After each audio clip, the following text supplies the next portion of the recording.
কিন্তু আমরা তো আসলে এগুলো চাই না, আমরা চাই একটা ইউনিটি। কিন্তু তারা যদি এভাবে ধারাবাহিক চালিয়ে যায় তাহলে এটা তো বড় রূপ দিবে। সূত্রপাতটা হচ্ছে যে ঢাকা কলেজের কিছু ছেলেদেরকে, আর দুইজনের অবস্থা খুবই খারাপ, তারা মেডিকেলে আছে, একজন আছে আইডিয়াল কলেজের সামনে একটা মেডিকেল আছে ওইখানে আছে। তারা আইডিয়াল কলেজের 25 ব্যাচ এবং 26 ব্যাচ তাদেরকে সায়েন্স ল্যাব থেকে বাস থেকে নামিয়ে তাদেরকে আহত করার চেষ্টা করে। আইডিয়াল কলেজের প্রায় 26 জনের মতো, 30 থেকে 26 জনের মতো ছুরি এবং বিভিন্ন আঘাত করার জন্য বিভিন্ন জিনিসপত্র নিয়ে তারা ঢাকা কলেজের সামনে আছে অপোজিট সাইডে। তারা অনাকাঙ্ক্ষিতভাবে আমাদের বিভিন্ন ছাত্রকে, ইন্টারমিডিয়েট বিশেষ করে বিভিন্ন ছাত্রকে তারা আহত করার চেষ্টা করে। আমাদের আজকে নবীন বরণ অনুষ্ঠান ছিল, আমরা নবীন বরণ অনুষ্ঠানই করতেছি, কিন্তু হঠাৎ করে আমরা শুনি যে আমাদের ইন্টারমিডিয়েট ফার্স্ট ইয়ারের একজন ছেলে বা আমাদের বন্ধুকে মানে ওইখানে নিয়ে পিটানো শুরু করেছে। হঠাৎ করে নাকি আমাদের বন্ধুদেরকে পেটানো শুরু করেছে। ও অনেক আহত হয়েছে, ও এখন হাসপাতালে আছে। যারা এখান থেকে তাদের বাড়ির উদ্দেশ্যে রওনা দিচ্ছে তাদেরকে বাস থেকে নামিয়ে পেটানো হচ্ছে।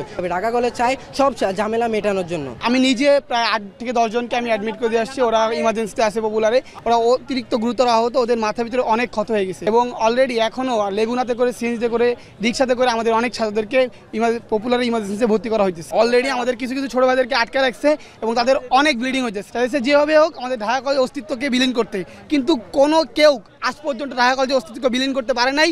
এবং ভবিষ্যতে কেউ যদি আসে, আমরা সকল রকম প্রস্তুতি নিয়ে আমরা ঢাকা কলেজকে প্রতিহত করব।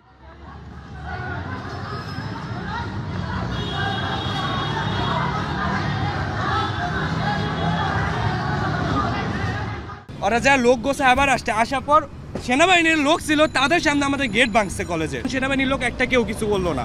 আর্মির সামনে এসে যে একটা অ্যাটাক করে দিয়ে যাবে, আমি তো এই কলেজের না, আজ থেকে নামার পরে দেখছি কি সবাই খালি লাঠি নিয়ে যে যেরকম ভাবে পারতেছে খালি দৌড়ায় ওদের ক্যাম্পাসের গেটের মধ্যে ঢেলে যাচ্ছে। আপনারা জানেন আইডিয়াল কলেজ, ঢাকা কলেজ অনেক আগে থেকে মারামারি, প্রোটেস্ট, স্টুডেন্ট প্রোটেস্ট, এটার পর থেকে কিন্তু এটা হয়ে গেছে। তো ফার্স্ট ইয়ারের নতুন পোলাপান আসছে, আইডিয়াল কলেজের একজনকে মারছে, ফার্স্ট ইয়ারের একটা ছেলেকে মারছে। পর আইডিয়াল কলেজে কিছু পোলাপান জড়ো হয়েছে মারার জন্য। তো যখন জড়ো হয়েছে তখন হলো ঢাকা কলেজের পোলাপান আবার আসছে, আইসে ওদের মারছে, কারণ ওরা অল্প কয়েকজন ছিল। ঢাকা কলেজের পোলাপান আমাদের গেটের সামনে আমাদের গেট ধাক্কাইতেছে, লাথাইতেছে, ইট ফিকা লাগতেছে, কলেজের গ্লাস ভাঙতেছে।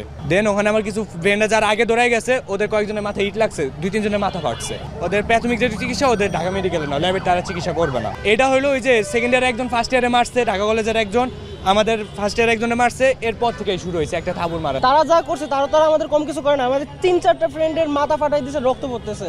একজন ম্যাডাম তার আহত শিক্ষার্থীকে নিয়ে হাসপাতালে যেতেছিল, আহত শিক্ষার্থীর উপর তো আবার হামলা হয়েছে, ম্যাডামের হাত সহ কাটছে। এটার কোন ধরনের কথা? হাসপাতালের ভিতরে ছিল, সেখান থেকে বের করে তারপর মারছে, তাহলে এটা কোন ধরনের কথা? এটা কোন ধরনের?